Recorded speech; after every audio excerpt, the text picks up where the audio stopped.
sinigang na hipon, guys. So, dito meron na akong okra, sibuyas, kamatis, lemon, at saka leeks, at saka itong radish. May okra pa.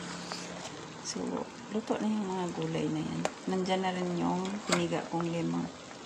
Kalahati lang piniga ko, guys. Ito lang, kalahati lang.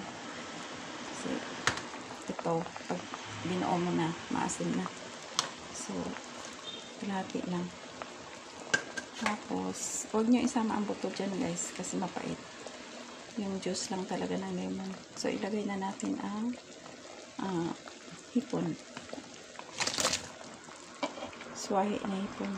Matamis. Matamis ang swahe, guys. Pag sabaw, huwag kayong gumamit doon sa king prawns. Swahe ang bilhin nyo kasi matamis. Yung king prawns, pang ihaw lang talaga yun. Ayan. May change color na.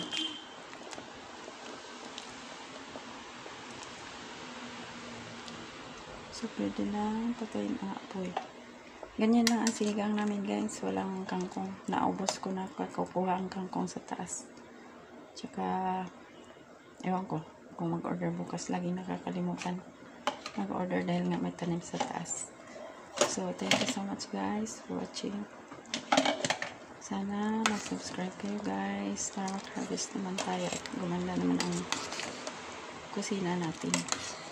Tsaka makadagdag tayo ng recipe na maganda-ganda naman. Thank you so much, guys, for watching.